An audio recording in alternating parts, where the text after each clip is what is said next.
Hello everyone, আসসালামু আলাইকুম। Raima food কর্নারে আপনাদের সবাইকে স্বাগতম। আপনারা সবাই কেমন আছেন? আশা করছি আল্লাহর রহমতে সবাই ভালো আছেন। আলহামদুলিল্লাহ, আমিও ভালো আছি। তো সকাল সকাল ভিডিওটা এডিট করতে বসেছি, সাথে মোরগের ডাক, পাখির ডাক একসাথে মিশে আছে। তো খুবই ভালো লাগছে সকাল সকাল উঠে ভিডিওটা এডিট করতে। এতে হয়তো একটু সমস্যা, অন্যান্য ভয়েস যেতে পারে, তো অন্যান্য ভয়েসগুলো একটু ইগনোর করে দেখবেন। তো চলুন মূল রেসিপিতে চলে যাই। আজকে কি বানাচ্ছি? তো হ্যাঁ, আজকে কিন্তু আমি ভাসি ভাত দিয়ে পিঠা তৈরি করব, আর সেটা খুবই সহজে। আমরা অনেকের ঘরে কিন্তু ভাত থাকে, প্রায় মানুষের সবার ঘরেই কিন্তু ভাত থাকে। আমরা ভাত অপচয় করে ফেলে দিই কিন্তু। তো এখন থেকে আর ভাতগুলো আর ফেলে দেবেন না, খুবই সহজেই পিঠা বানিয়ে নিতে পারেন এটা দিয়ে। তো আমার কাছে বেশ অনেকগুলো ভাত ছিল রাতের বেলা, বাসি ভাত, যেটা কিন্তু চালের সাথে দিলেও কিন্তু অনেকে খেতে চায় না বা ভালো লাগে না কিন্তু দেখতে।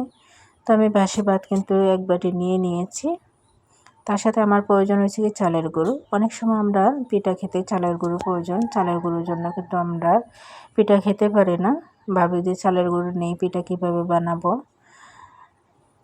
তো খুবই সহজেই কিন্তু আপনারা এই পিঠাটা বানিয়ে নিতে পারবেন। যদি অল্প কয়েকটা চালের গুঁড়ো থাকে তাতে কিন্তু হয়ে যাবে। আমরা অনেকের ঘরে কিন্তু থাকে, মাঝে মাঝে পিঠা বানানোর পর কিন্তু কিছুটা চালের গুঁড়ো রয়ে যায়। তো এরকমই আমার বাসার মধ্যে কিন্তু চালের গুঁড়ো ছিল। তো দেখেন খুবই অল্প উপকরণে আমি পিঠাটা বানিয়ে নিচ্ছি কীভাবে। তো আমি একবারই ভাত বানিয়ে নিলাম। তো পানি ভাতটা আমি নিয়ে নিয়েছি, নিয়ে এটা ভালো করে ধুয়ে তার সাথে আমি 1.5 বাটি চালের গুঁড়ো দিয়ে দিলাম, আর সামান্য পরিমাণে লবণ দিয়ে আমি এখন মাখিয়ে নেব। এখানে কোনো পরিমাণে পানি ব্যবহার করতে হবে না, যেহেতু রাতের ভেজানো পানি ভাতটা ছিল, সেটা থেকে কিন্তু প্রচুর পরিমাণে পানি বের হয়, অবশ্যই ভেজা ভাত থাকে। তো সেটা তার সাথে চালের গুঁড়োটা মিক্স করে আমি নিচ্ছি।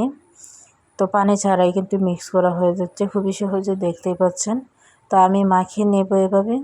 তো এটা কিন্তু খুবই সহজ, আপনারা দেখতেই পাচ্ছেন। এতে আমাদের কিন্তু ভাতটা অপচয় হয় না। আমরা কিন্তু শহর অঞ্চলে যারা থাকেন বেশিরভাগ কিন্তু ভাত অপচয় করেন, তো তারা কিন্তু এই ভিডিওটা দেখে নিতে পারেন সবাই। তো এতে কিন্তু আমাদের ভাতটা কিন্তু অপচয় হয় না, নষ্ট হয় না। আমরা সহজেই কিন্তু ভাত দিয়ে বানিয়ে নিতে পারি। তো এটা হয়তো অনেকের কাছে খারাপ লাগতে পারে, একবার বানিয়ে দেখবেন, খুবই দারুণ লাগে খেতে, খুবই ভালো লাগে। আর চালের গুঁড়ো দেওয়ার কারণে খুবই মুচমুচে হয় কিন্তু। আপনারা চাইলে চালের গুঁড়োর পরিবর্তে আটা দিয়ে করতে পারেন। অনেকের ঘরে কিন্তু চালের গুঁড়ো থাকে না, তখন কী করবেন, ভাতের সাথে আটা মিশিয়ে কিন্তু এরকম চাপটি বানিয়ে নিতে পারেন। তো চলুন, আমার মাখানো তো শেষ হয়ে গেছে, এখন আমি চাপটি বানানোর পালা। তো সরাসরি আমি চলে গেলাম একটা কড়াই বসিয়ে দিয়ে। তো কড়াইটা দেখেন আমি ধুয়ে নিয়ে, তো এখানে একটু লক্ষ্য করেন, দেখতে পাচ্ছেন আমি পানিটা আছে, পানিটা কিন্তু ধীরে ধীরে শুকিয়ে যাচ্ছে। আর কড়াইটা এখানে প্রচুর পরিমাণে গরম করতে হবে। আপনারা হয়তো অনেকে জানেন না, কড়াইটা গরম না করার কারণে কিন্তু যে পিঠাটা তৈরি করবেন সেটা কিন্তু উঠতে চায় না। তার জন্য কিন্তু কড়াইটা সবচেয়ে জরুরি পরিষ্কার থাকা, তারপরে কড়াইটা ভালোভাবে গরম করা।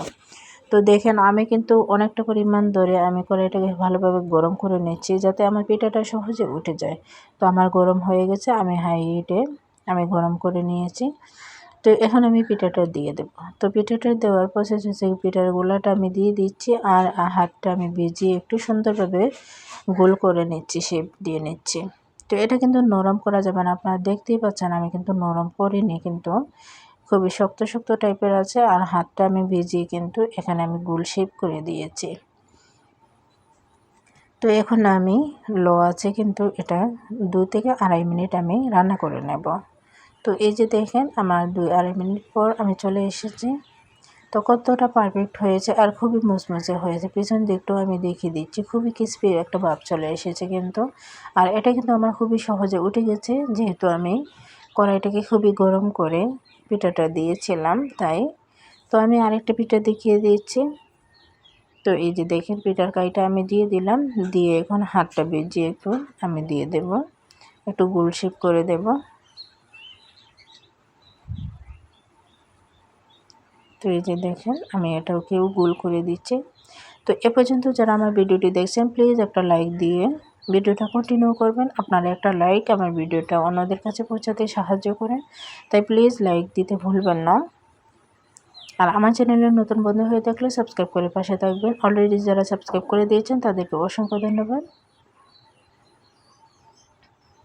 আর আপনাদের মতামতগুলো অবশ্যই জানিয়ে যাবেন, ভালো বা খারাপ যাই হোক না কেন, অবশ্যই আপনাদের মতামতগুলো খুবই প্রয়োজন।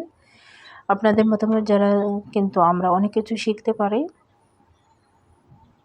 তো এই যে দেখেন আমি এক এক করে কিন্তু চাপটিগুলো বানিয়ে নিচ্ছি। তো এখানে আমি 3টা চাপটি বানিয়েছি, পরবর্তীতে আমি আরও বানিয়ে নেব, আরও কিন্তু গুলা রয়েছে। তো বাচ্চারা খুবই তাড়া দিচ্ছিল, তাই আমি 3টা বানিয়ে কিন্তু আগে দেখিয়ে দিচ্ছি, দেখে তাদেরকে দিয়ে দেব, সেজন্য আমি আর বানাই নেই। তো দেখেন কতটা কিন্তু মচমচে হয়েছে। আর এই পিঠাগুলো কিন্তু খেতে খুবই ভালো লাগে, আপনারা অবশ্যই ট্রাই করবেন। এতে আপনাদের সংসারের অনেক টাকা বেঁচে যাবে, ভাতও বেঁচে যাবে, আর অপচয় করতে হবে না এখন থেকে। তো এই যে দেখেন অনেকটা কিন্তু সুন্দর আর ক্রিস্পি হয়। আর এই পিঠাটা কিন্তু অবশ্যই গরম গরম খাওয়ার চেষ্টা করবেন। আর এই যে দেখেন তার সাথে আমার দোয়া ওটা গরুর গোস্ত, আর গরুর গোস্ত থাকলে কিন্তু তো ভালোই লাগে চাপটি। তো এই যে দেখেন আমি কিন্তু একটু খেয়েও নিচ্ছি। তো মাশাআল্লাহ চাপটিটা আর গরুর গোস্তটা দারুণ ছিল কিন্তু। তো এরকম নতুন নতুন ভিডিও পেতে প্লিজ চ্যানেলটাকে সাবস্ক্রাইব করে পাশে থাকবেন, আর ভিডিওটা অবশ্যই ফুল ওয়াচ করে দেখবেন। তো এই ছিল ভিডিও, আজকের মতন সবার থেকে বিদায় নিচ্ছি। সবাই ভালো থাকবেন, সুস্থ থাকবেন, আল্লাহ হাফেজ, আসসালামু আলাইকুম।